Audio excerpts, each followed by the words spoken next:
اگر ان چیزوں کو یہ کام کرنے کو وہ حلال جانتا ہے تو وہ اسلام سے خارج ہو جاتا ہے. یہ بات ذہن میں رکھنا.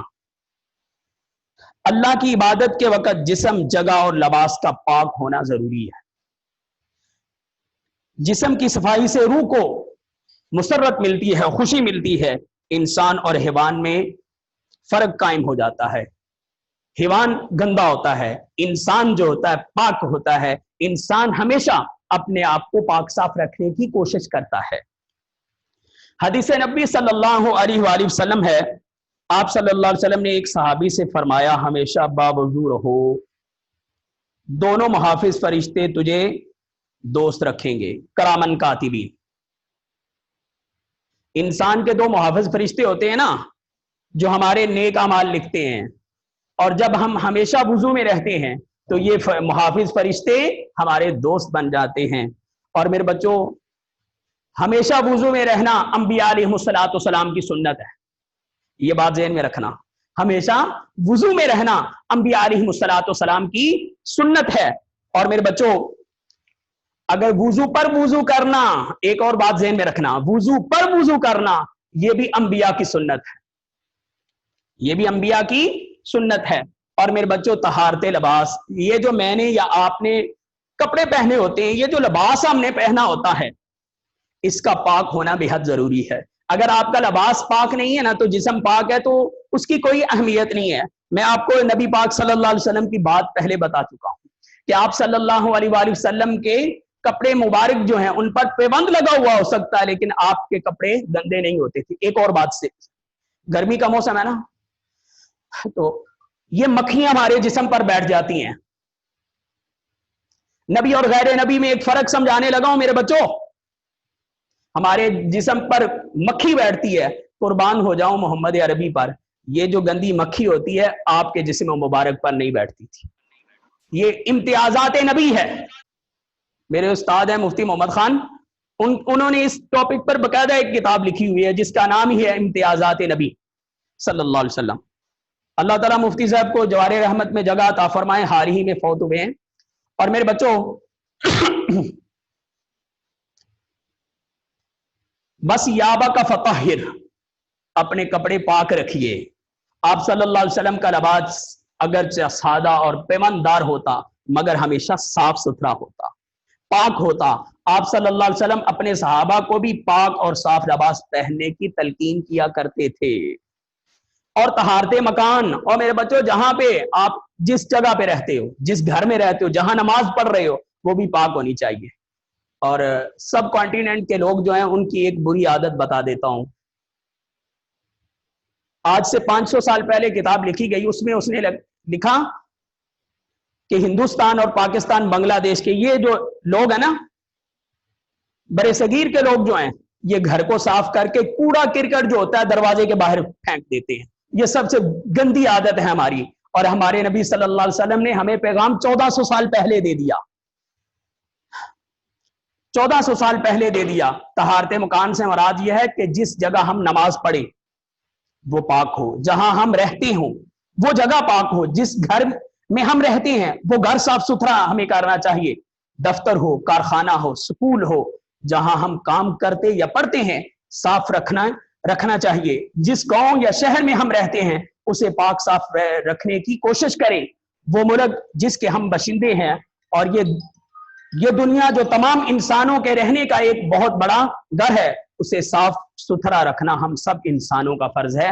ارشاد باری تعالیٰ ہے وَعَهِدْنَا إِلَىٰ إِبْرَاهِيمَ وَإِسْمَاعِيلَ أَن طَهِّرَ بَيْتِيَ لِلطَّائِفِينَ وَالْعَاكِفِينَ وَالرُّكَّعِ السُّجُودِ.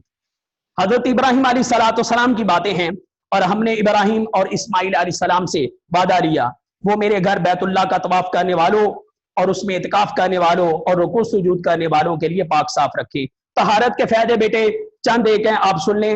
صاف ستھرا رہنے والے لوگ ہمیشہ صحت مند ہوتے ہیں. اللہ صاف ستھرے رہنے والے لوگوں کو پسند کرتا ہے. صفائی کے باعث انسان بیماریوں سے محفوظ رہتے ہیں. عبادت اور کام کرنے میں لطف انسان کو آتا ہے، کام کرنے کی صلاحیت بھی میرے بچوں بڑھ جاتی ہے، انسانی شخصیت میں نکھار آتا ہے. طہارت سے ظاہری صفائی بھی حاصل ہو جاتی ہے اور روحانی دل بھی پاک ہو جاتا ہے. جب ظاہر پاک ہو جاتا ہے تو اللہ سے دعا کیا کرو، اے اللہ میں نے ظاہر کو میں نے پاک کر دیا، میرے اندر کو میرے دل کو تو پاک کر دے۔ اور میرے بچوں روحانی صفائی جو ہوتی ہے ہمارے دل کو پاک کرنا ہے، اور ہمیں ہمیشہ اس بات کا خیال رکھنا چاہیے کہ ہم نے اپنے آپ کو پاک صاف رکھنا ہے۔ اللہ ہم سب کا حامی و ناصر ہو۔ میرے بچوں اگر کسی بچے کا کوئی سوال ہے تو وہ آپ پوچھ سکتے ہیں، اپنا مائک آن کریں اور ہم سے سوال کر سکتے ہیں۔ میرے بچوں اس کے حوالے سے، یہ طہارت کے حوالے سے اگر کسی بیٹے یا بیٹی کا سوال ہے تو وہ اپنا مائک آن کر کے سوال کر سکتا ہے۔